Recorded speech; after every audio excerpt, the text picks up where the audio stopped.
welcome to this episode of World Kitchen. This is World Kitchen Egypt. And today we're going to be sharing 2 recipes with you. And my chef, still people coming in.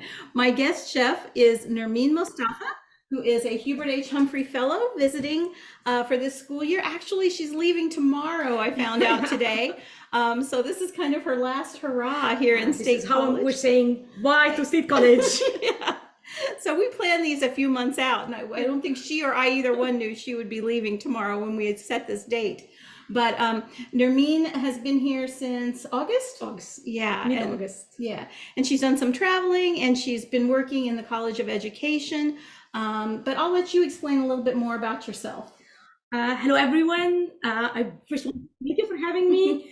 And I'm Nermin Mostafa. I come from Egypt. I'm primarily affiliated to the College of Pharmacy, but I'm here to learn more about how to improve higher education in Egypt. I also want to say Happy Eid to everyone who's celebrating Eid all over the world. And I hope you will enjoy our Egyptian food. I promise you it will taste delicious. Yes.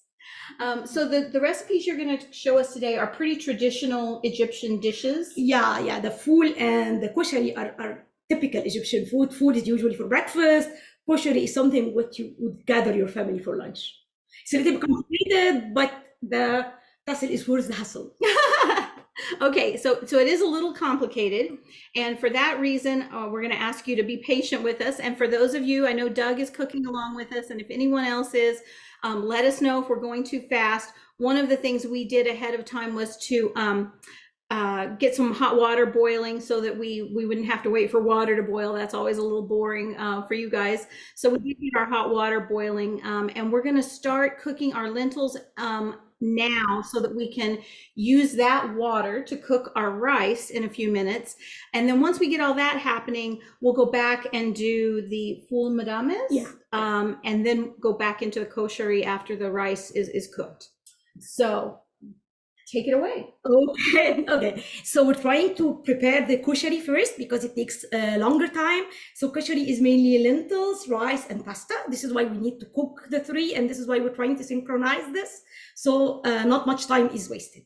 Okay, so the first step is we're going to use the lentils, and the brown lentils, you better soak it a little time before, like 1 or 2 hours would be perfect. And then we're going to boil it in hot water.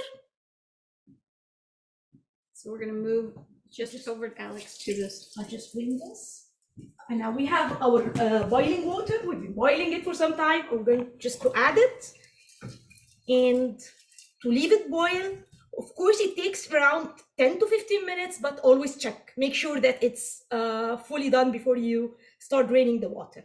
Why did I start with the lentil? Because I need this water, the drained water, to cook the rice. Okay. Turn that up a little bit, just to get it boiling again. All right. We can leave this boiling and then try to start also with the rice so we have them synchronized together. Okay. Come back to. Okay. So for the rice, for preparing our rice, we will need this chopped onion, and we need our tray to start preparing it with this. No, I need the one where we are going to prepare the rice in. The rice. The pot here? Yes, but we don't. It's still, this one has butter in it. So if we can have an empty one for the rice, I think you planned this for the rice. Okay. Yes. Okay. I can just remove the hot water from it now. Okay. We will add some ghee in here. Okay. So we're getting this. So ghee is what? What exactly is ghee? Like it's some kind of butter. I would use butter at home. I would use again on oil if you want. Vegetable oil would also work. It's not a big issue. We will add some in here.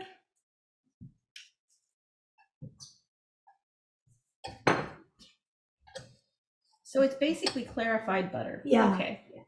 We will just leave it. It melts. Yeah, we're gonna turn it on. Yeah. There we go.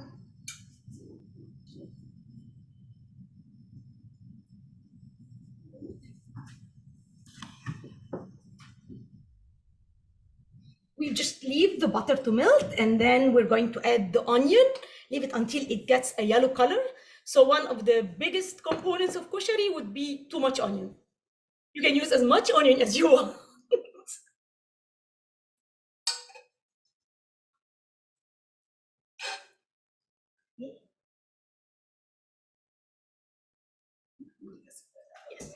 And again, because we're using the water that we're boiling the lentils in, we need to make sure that it has suitable amount of salt and also suitable amount of cumin. So it's tasty when we use it for making our rice.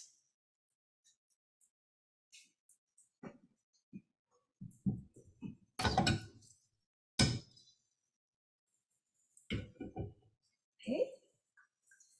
Now we add our chopped onion.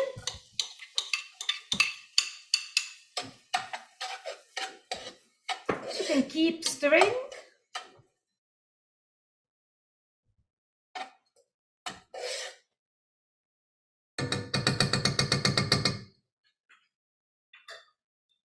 Until it gets golden. Okay, so when you are making this at home, you typically said that this would be made for lunch or dinner? Yeah, koshari is usually for lunchtime because it's a full meal. It's vegan, by the way. If someone is interested into vegan meals, it's all vegan. And except for the butter. Yes, Yeah, like, the butter the very vegan yeah, person. So if you went with the oil, then yeah, if someone can, you can always replace it with the oil. Yeah. And it's, as you might have noticed, it's a full meal because you usually have all the types of carbohydrates, a lot of vegetables too. Mm-hmm. And for the people who would like to have like nice tomato soup or a spicy soup, onion sauce, it will work perfectly for them. Okay. So again, we're just watching this. If you're not, is a lot of the food in Egypt typically vegetarian or vegan? Or no? So it very much depends on the economic status. Okay. So I think people who cannot afford really expensive protein would take this as a replacement of protein. Okay. So yes, I would say the major food would be, but not only for being vegan, but also for being more economic than using protein things. Okay. So I'm just looking at the onion. It's getting...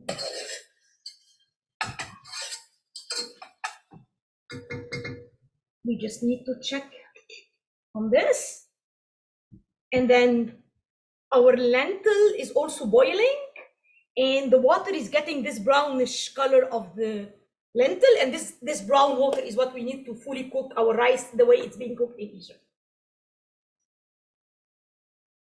So the seasoned water from the lentils is what is going to season the rice as yes, it's like the broth we're going to cook the rice with. Okay.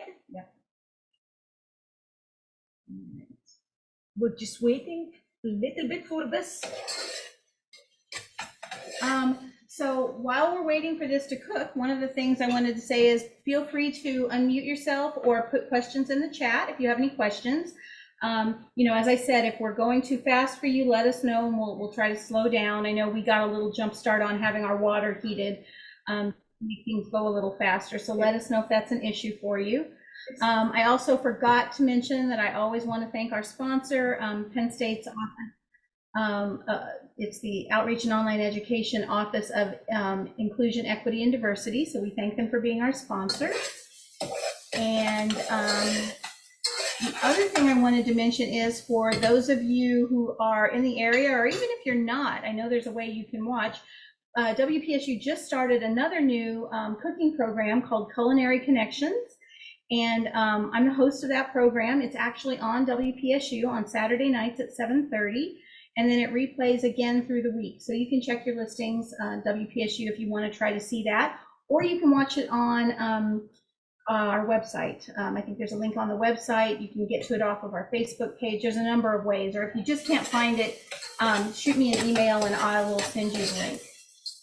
So the one we did last week was the first episode, And that one was about a restaurant or an entrepreneur here in town who owns several restaurants downtown, Pita Cabana, Yellow Taco, and those. And then this past one, just last night, was Good Day Cafe here in town. Next week will be Mama Randazzo's in Altoona, and the week after that, we'll finish up with Brown Dog, the kitchen at Brown Dog in Phillipsburg. So, Becca is asking, how much tea did you use? I feel like that was maybe a couple tablespoons. Yeah. Looked like a couple tablespoons. Just enough to have a greasy material to Fry the onions. fry the onions. Yes.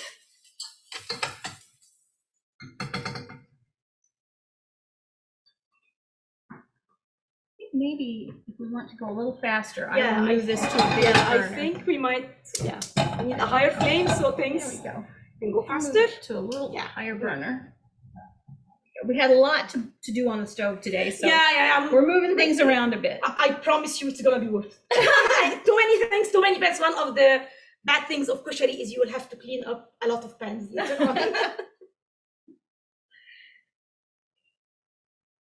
So I think it's getting a little bit golden here.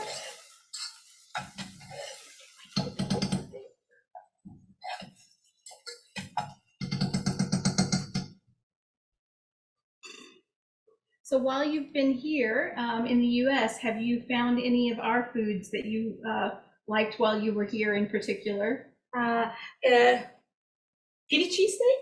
Okay, This one is something. Yeah, Philly it's- cheesesteak, yeah, yeah. all right. It's very much Pennsylvania, I would say. It is, yeah, Yeah. very Philly, yes. Yeah, that's good. I know we borrow from a lot of other cultures, a lot of what we do is actually Italian or German or, It makes perfect sense. You're so much diverse. You cannot expect to have only one kind of place or dishes. You come from everywhere. So Right. US people come from everywhere. Right. Well, and when we first started talking about what you were going to share with us, I know we talked about some different things and things that I assumed were Egyptian were not Egyptian, and you were telling me about what's more traditionally Egyptian. Yes. Some people would sometimes mix the Egyptian kitchen with the Turkish kitchen or the Lebanese kitchen. Mhm. So we're not into debate which started first, but again, this is where the mixing part comes. So the full Medames, is that tradition? That is For Egyptian? Medames is fully Egyptian. Yeah. Because when we lived in Saudi Arabia, that was very, very popular in Saudi Arabia. So they borrowed that from you. Yeah.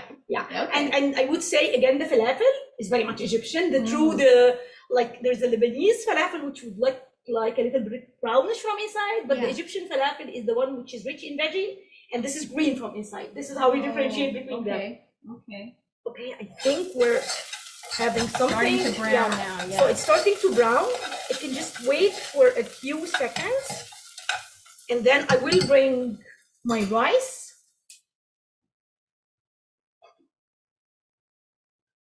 You can wait if you want. You can wait a little bit more when it's more golden. Okay, it depends on how much or how much you like it this way, but we can start doing this now. Now I'm going to add my rice. Just stir it. So this was just dry rice. This was just dry rice, right? Okay. And again, you can use whatever type of rice that you want. Usually I would use Egyptian rice, which is shorter than this. But again, because it was not very much available here, you can use the longer one. Just cook it the way you usually cook this rice. So if it's 1 cup of water, 1 cup of rice, or 1 cup of water, 2 cups of water for 1 cup of rice, whatever you usually use. You just want to be sure your rice is well cooked. Yes, just make sure it's well cooked, okay? Can we just lower the flame a little bit? So now comes the tricky part. This is why we started with the lentils. I go drain the water of the lentil. I use this water to cook my rice, okay? Of course, you need to check that your lentils is already cooked and done, okay? Yeah, right there. Yes, we're ready for this. We have made our preparation, so we're draining this into a sieve that's sitting in a bowl in the sink because we want to keep the water that has come out of these lentils. Okay. and now we can just I'll bring this over for you. okay. All right, Alex, let's go back to the stove. Okay. And this was 2 cups. So as per the instruction on the back, one usually would take about 3.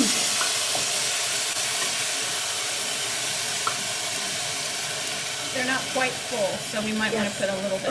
Okay. You can just lower this a little bit. Please make sure that the rice have the salt taste that you want. If you want to add more salt, you can add. If you want to add a little bit more cumin, you can add. Okay? And this is, and now we just leave the rice to cook the normal way you cook your Okay, rice. so you don't cover it, you just leave it open? I just leave it and then I cover it after all the water evaporates. Ah, okay. Okay? All right. So now we're done with our lentils, we're done with our rice. We still want to go with our pasta. We can just leave it in here to boil. So the pasta is just being cooked very normally. We're just going to boil the pasta. Okay? Again, on the recipe, they have been mentioning to use 2 different types of pasta. Usually in Egypt, we would use only one. But again, it's up to you. Okay? All So right. we can just put the boiling water, Put the water back to boil? Yes. Okay.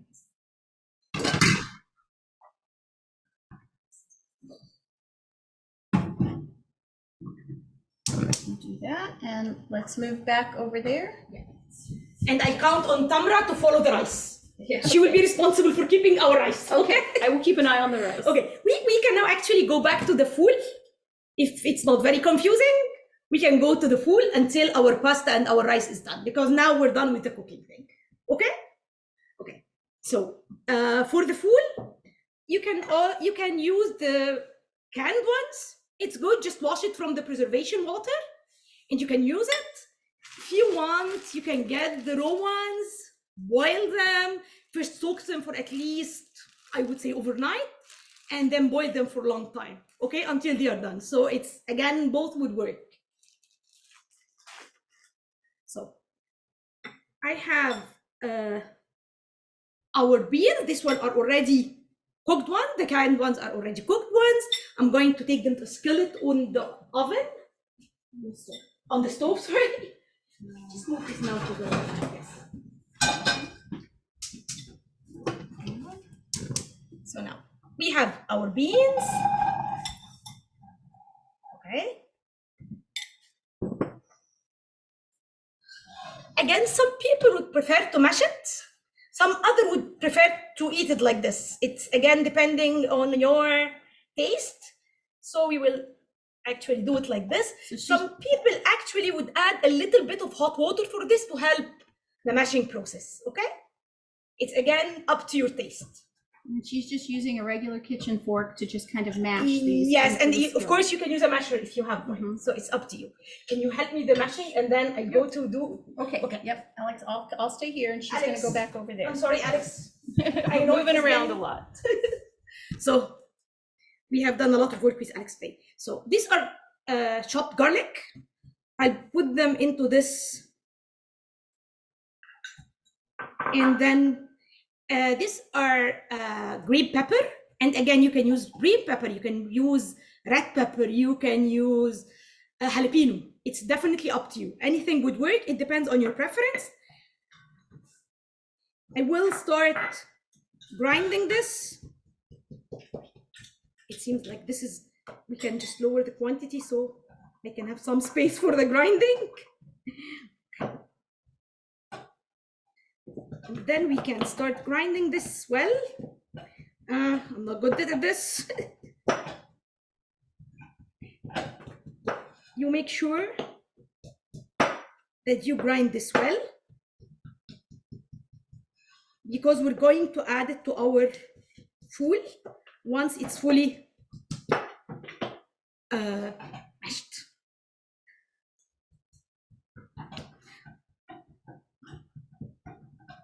These are harder to mash than I thought they were. Yeah, this is why. So if you feel it's harder for you to mash, just add some hot water, leave it for some time. It will be much easier to mash in this case.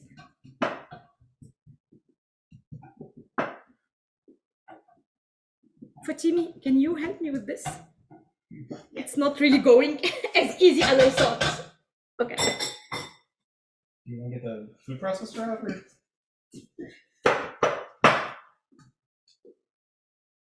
So maybe if your mortar and pestle is larger than this, it Yeah, would be the thing is, the little mortar and easier. pestle is a little bit small. Yeah.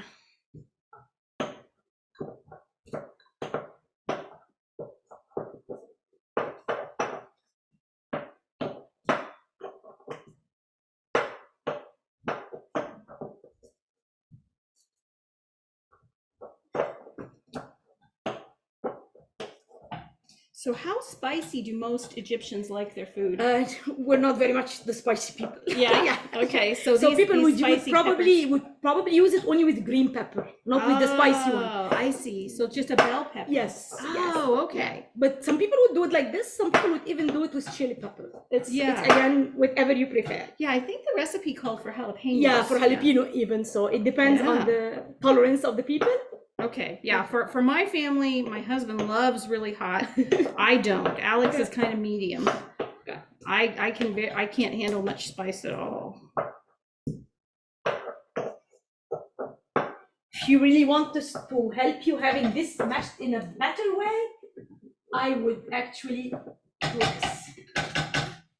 We'll put some hot boiling water on it, so things would be much easier. On the Much easier when you're trying. So she's putting some hot water and on just to help you with the fava beans. yeah.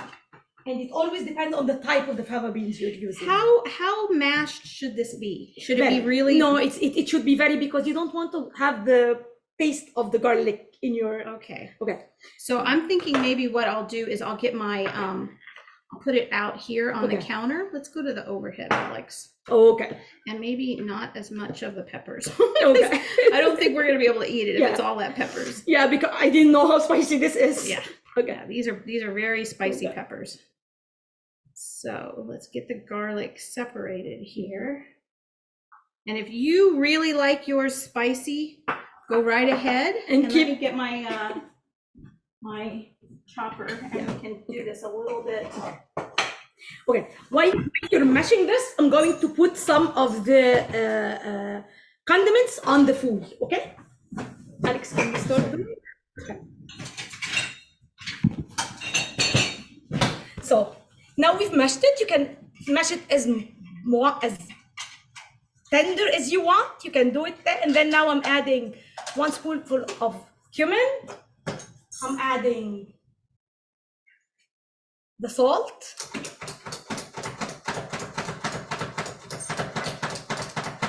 And now we're getting our garlic done. Working on it. This is perfect. I think this is perfect. We can just use it like this. I can just use it with. Okay. Yeah. Now we have our chopped garlic and pepper on. We're just going to mix this. Make sure it's properly heated.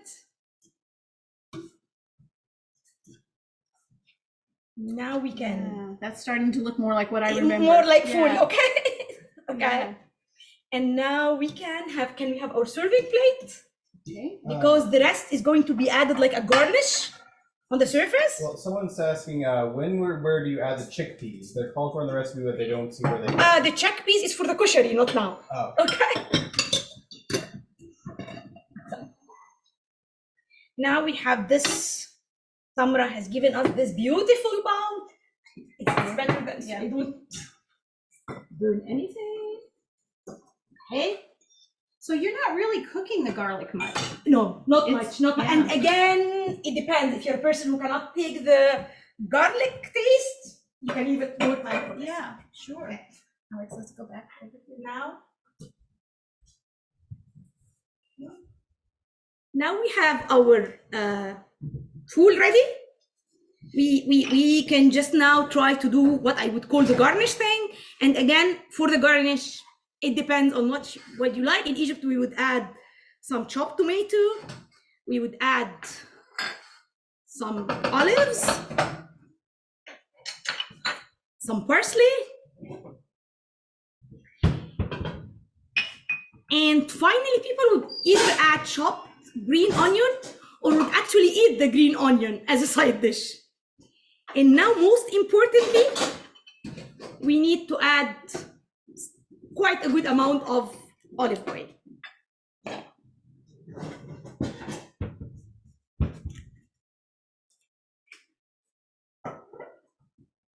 Of course, feel free to add more salt if you want. It depends on how you prefer the taste. And this would be our full medames. You can have it with the pita bread. In Egypt, we have a very special type of bread. It's called عيش بلدي.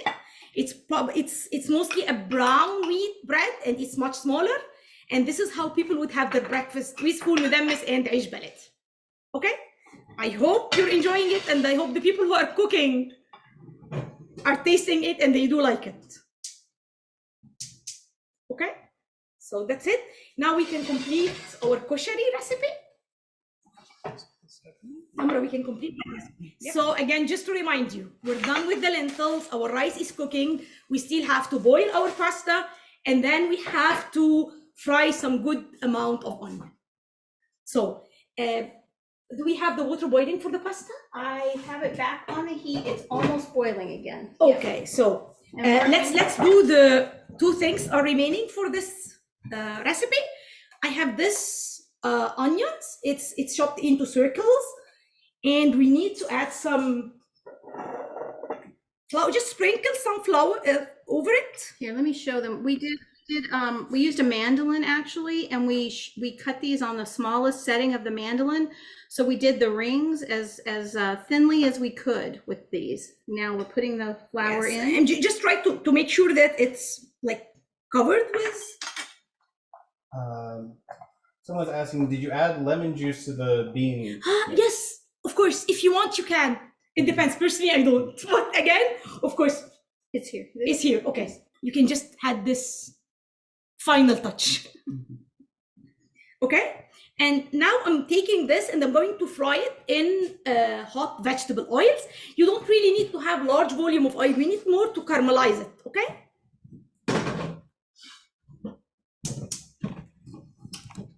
Playing the musical burners here again. Just a second. Moving this to a hotter burner and that to a slower burner so that that'll heat up faster. There we go. Okay, it's not hot yet. It's not really hot yet. We need to wait until it's hot. Okay. And we can add the pasta now. Yeah.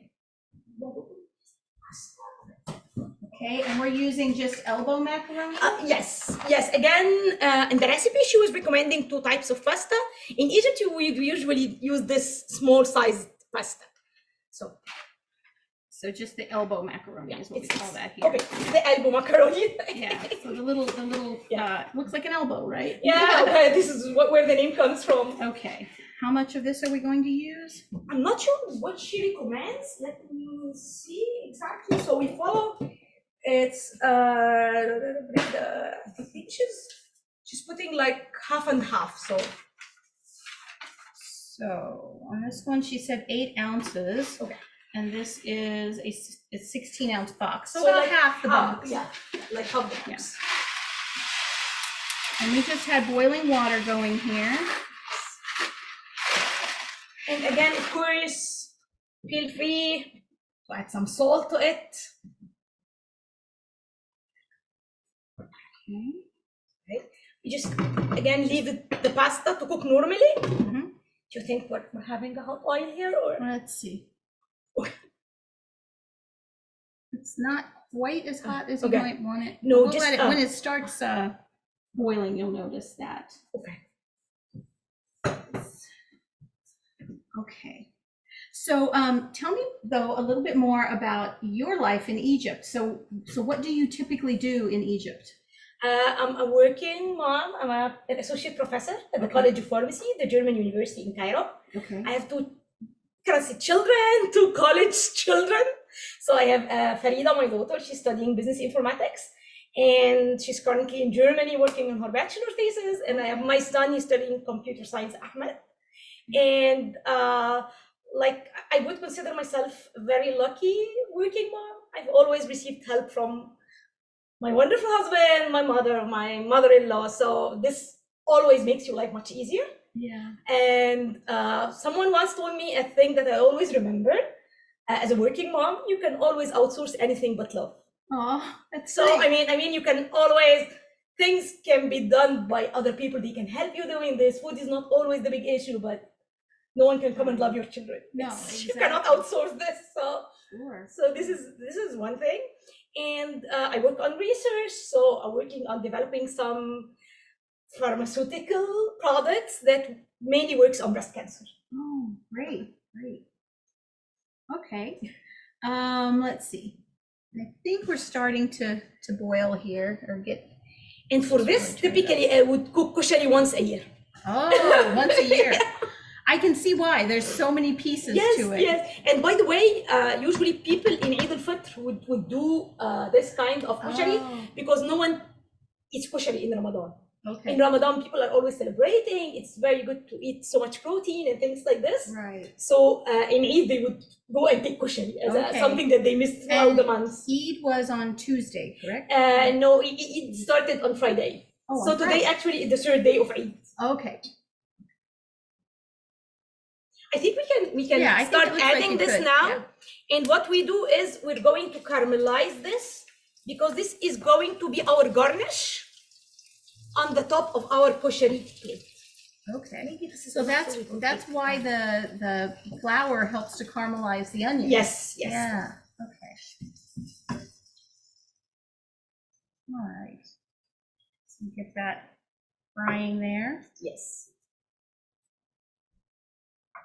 We leave it until it's fully caramelized, and then we remove it and just remove the excess. Okay. Let's see how the rice looks here. What do you think about that? Yes. And again, depending on your lentils, it can usually even look more browner. If it's brown, if the lentil is very brown. Yeah, I can smell the lentils now in the rice. Yes, this is why we do it. And you should smell the cumin too because you add it. Yeah.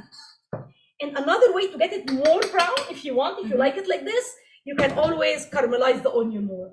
Okay. We actually didn't wait so long for the onion. Right. Yeah.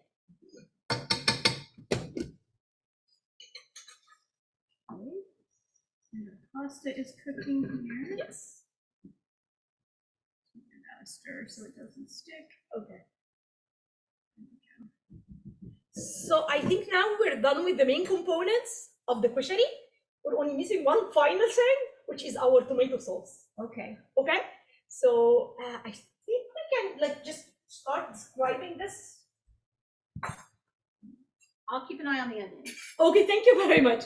So our rice is cooking, our pasta is cooking. We have our lentils done and ready. We also had, for those who were asking about the chickpeas, again, it's a garnish thing for the koshari.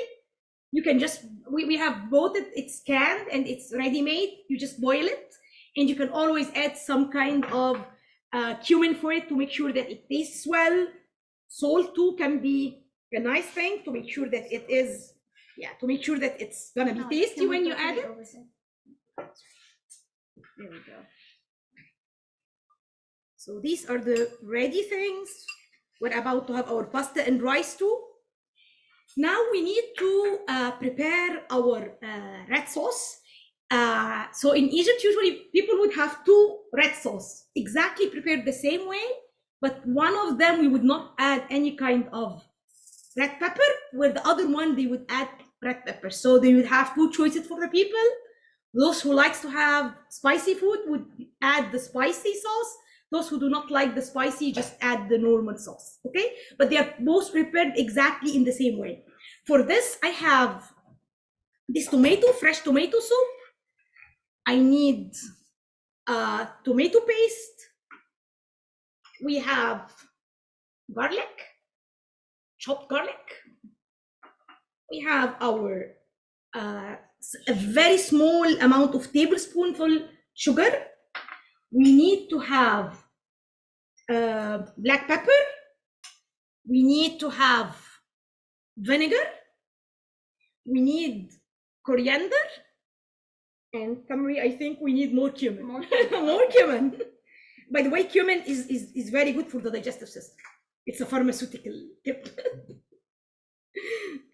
And again, we have our red pepper. It's a choice, okay? We can add it. I would personally add it. But if you don't, just skip this part, okay? Once we have an empty pan, we can start doing our sauce. We can chat a little bit until. If anyone has question, please feel free to ask. One of the guests had asked about any kind of vegetarian or vegan desserts that might be popular in Egypt. So we had chatted about that a little bit. Yes. So I would say basbousa, I would say kunafa, I would say baklava. But this is like literally something which is common between the Egyptian and the Turkish cuisine. But all of this, they are not cake based, so they don't have any kind of eggs, or they might have butter, of course, but they're not having any kind of eggs. Even the pastry that you use for them are egg free. We've just checked with Tamri about this. Yeah, so I think most people are aware of what baklava is, but I think a lot of people wouldn't know kunefa. Okay. And what else did you say? And basbousa? Basbousa, yeah. I think basbousa is mostly some kind of, they call it samid. It's some kind of flour, but it's wheat based, as far as I understand, and it's being cooked with butter, and then it takes this layer of sugary syrup.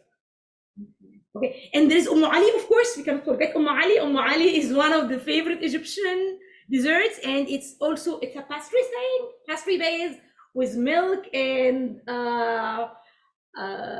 pistachio. Yeah, it's a syrup. There's a sugar in it. Sugar in it, yes, sweet, yes. yeah. And then it goes into the oven, and it's delicious. You have to try it. If you haven't tried Ali, you're missing a lot. It's served warm, and it's just it's very rich, very decadent and rich. Yes. And again, I would say your question also was, or the person was asking about if it is egg free. It's egg free for people who have egg. Yeah. Okay. So I'm sure the rice is done, but okay. I know the pasta still needs a few more minutes, and the onions are still cooking as well. If you would like, we can just remove the rice. Okay. Just to have your, and then we can, and we can just move the pasta to the other one, so I can show them how to do the sauce. Let's see, we turn this up so it's cooking. Okay. Yes. Now we can. Musical burners again here, folks. Just a second. Do we need a skillet? What do we need? Yeah, we can have like a little bit. This one will be the practice. Right now, I'm going to do the sauce, the tomato sauce.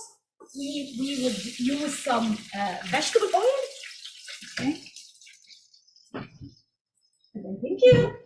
We'll have to add some vegetable oil. And then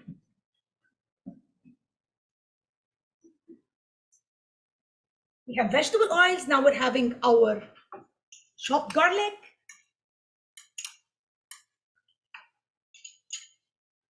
And we leave it until we start smelling.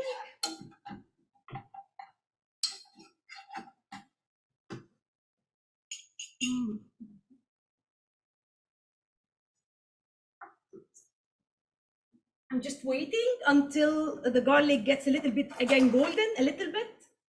And until we start smelling the smell of this is perfect. Thank you. So the onions have really started browning. So I'm pulling out the ones that are already browned, and I'm putting them on a tray with a paper towel to soak up any excess oil. And then the ones that are still cooking a little, they're staying in the pan to brown just a little bit more. And again, here we are, just waiting a little bit for our garlic to be ready.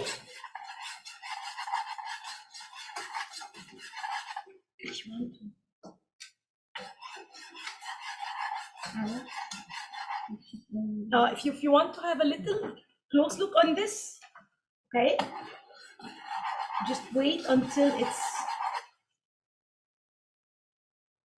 a little bit more. And this is exactly how we want our onion to be. Thank you. It's great to have you.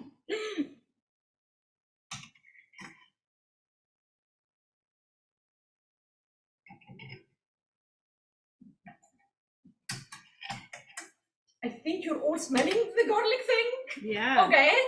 So Yeah. now once this garlic thing starts smelling, I will add my tomato soup. So is that tomato puree or is it?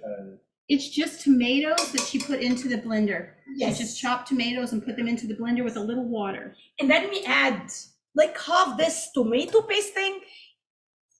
It usually helps it getting like more color, you know, Mm-hmm. in more a solid texture than just the paste.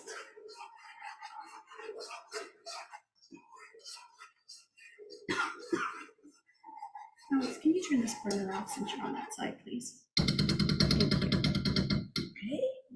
adding this. Now I'm adding cumin. I'm adding coriander. I'm adding very small amount, like only this teaspoonful of sugar. Yeah, like half a teaspoon, I think. Yeah. Some black pepper. Alex, can you just lift that for a minute, that pan? I'll just scoop this behind and move this forward, sorry. And finally, sorry for the lot of it. And finally, we're adding this amount of vinegar. Okay. Maybe quarter cup. Yes. Of vinegar. 2 tablespoons, quarter cup, something like that. Just mix this. Okay.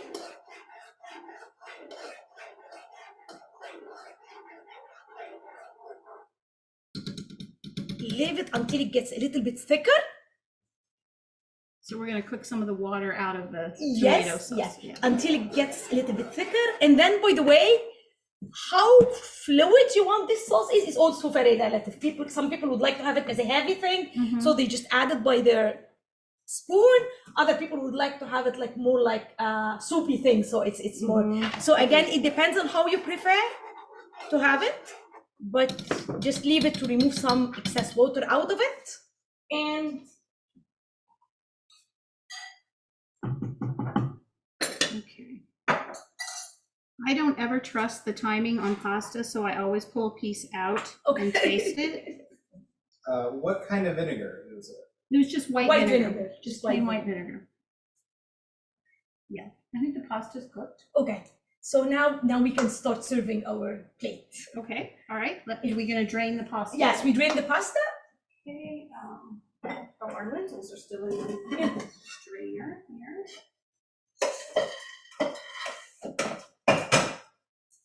So we're draining our pasta. Now we have our rice, our pasta, our lentils done, our chickpeas for the garnish, and our onion for the garnish too.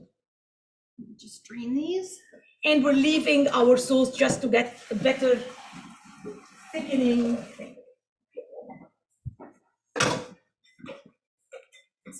Now, if you want to have this, that. If you think we can have the pasta in here and the rice, and then I just serve them together. Do you think we can do this? Did we decide on a serving? Is this the serving? Yeah. Let's Okay.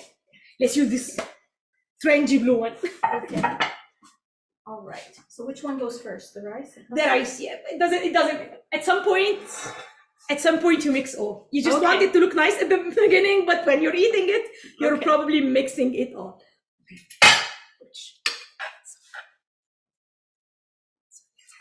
So we add the rice.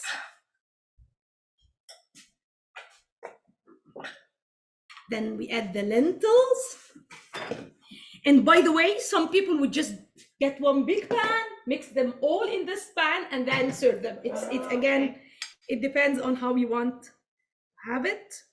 Again, also the proportion, it's up to you. Which do you want to have more? Usually I would then put everything equally, like the Okay. pasta, the rice, and the lentils equally. But some people like, no, we prefer to have more lentils, we prefer to have more rice. It all depends. Okay, you can have some of this. It's a little warm. It's warm, yeah. So I just need this, and I'll try to. Thank you. So you're trying to keep it like a little mountain in the middle. I'm trying to do this. I'm not very good at it. Some people would actually get like a big bowl, put them, and then you just invert it. So if you really want it to look that nice, So you could almost make a mold out of a big yes, bowl. you will be Okay. just much better than what I'm doing. Okay, all right. Let's see if we can have it like more like a mold thing, so it really looks nice and delicious. Okay, now we can put our hummus on the top. Okay, and again, some people would like, can we have the onions? Some people would serve the onion as an external plate and you add it when you're eating, because some people do not prefer to have much onion in their food. Okay. I would personally know, I have to have it, I'm sorry. That's fine. But- yeah. No, do it. So it's really Egyptian, it should be done like this. No spoons used. Okay? beautiful. And they would actually, when they do this, they would actually give you an extra onion beside if you want to have more. Okay, more onion. Always good for more onion. Yeah, I'm sorry again, I really want it to look nice, so I'll do it like this. Back home, I would do it in a more pretty. more pretty thing, okay? Okay. And now we need to look if our pasta is done, okay? I think we can have it. Okay, the sauce. Yeah, if we can have like a little bowl for it. A bowl. Yeah. All right. Usually people will keep the sauce in a separate bowl, so it remains like your whole thing remains more fresh. That's okay. And again, you have the option. You can have it like this, or Some red pepper flakes. you can have want it like this. It spicy? depends on how you like it. You can actually have red pepper while you're cooking it if you really want it to get spicy. Okay. It always remains the option of the people. So one of our guests was asking, do you know much about the history of the fool or the koshari? No, I'm not sure about the history of the koshari, but I remember that food is a very, very old thing. It's been in the agriculture of the Egyptians since maybe Pharaoh times. So this is definitely very old. I know the fool, like I said, when I lived in Saudi Arabia, it was very, very popular breakfast, both among the wealthier classes, but especially the worker classes. Yeah, one reason This is, I don't know if you know this, food actually makes you very full. Yeah. It's not digested easily or quickly. So for the worker class, they would prefer to take this at the breakfast, and so probably would not get hungry until 5 or 6 p.m. when they finish their work. But again, they wouldn't add all this garnish and olive oil and thing. They would use the same idea, but maybe with a little costly thing, less costly thing. Because the beans are relatively inexpensive. And another thing about food, so in Ramadan time, Muslims usually have only 2 meals: the iftar meal and the suhoor meal. The suhoor is something that you take before the sunrise, and this would be the last meal that you have in the day. Most Muslim would have food on suhoor, and again for the same reason, because it will keep you full until iftar comes. Right, and it makes sense to say that because Ramadan moves throughout the year, it always moves 10 or 15 days difference every year. So you can imagine in the summertime, your fasting is very, very long. And it depends where you are in the world, on the earth. So sometimes some people have like 18 hours of fasting, which is quite long. But in the winter, it's a little bit easier because it's yes. a little shorter day. Yeah, we had a perfect Ramadan in here. It was cold, so you don't feel thirsty. And I think it was 14 or 15 hours of fasting, which is optimum, right? Very much like Egypt. Well, so we have our fool with the let's go to the overhead, Alex. We have the fool with the bread that you would normally now, what I recall. Okay, I have to show you this again. How do you eat food? Okay, if you're in a restaurant, of course you would eat it with a spoon. Yeah. If you're at home, I cannot explicitly explain this in English words, but I'll show you how we do it. So you take this bread part, you make it like this. It looks like a little spoon. Like a little spoon. In Egypt, we would say it looks like the ear of a cat. Don't be scared. Okay. And then you would do it like this. Yeah. Scoop some up. Okay. You scoop some up with the bread and you eat it. Yeah. And you eat it. Yeah, exactly. And the koshari then, as you said, this would be served. You would just put it on your plate, take as much of this as you like, put it on your plate, add some of the tomato sauce over the Yes, top, yes. and maybe more onions if you like. Yes, onions. and there's even, but we didn't have time for this, you can have extra garlic and vinegar sauce, just a sauce made of vinegar and garlic. Ooh. But this would be really like Very garlicky. Very garlicky, yeah. Okay, great. So this is the two dishes, and I want to thank Nermin for doing this whirlwind cooking with me. There was a lot to it, Yeah, but thank you, went Tamra. really well. We've destroyed Tamra's kitchen. No, it's She fine. will have a large amount of skillets and pans. Thank you very No, much. it's fine. But again, I promise you, the hassle was worth the hassle. Yes, yes, so much, yes. So I would like to invite all of you to keep an eye on our website. This video will be up sometime next week. Also, sometime next week, we will have information up about next month's World Kitchen, which right now is scheduled to be Vietnamese pho. So if you're a fan of pho, the PHO, please watch next month. We'll be learning how to do that. So thanks. Have a great day, great weekend, and we'll see you next month. Thank you everyone for joining.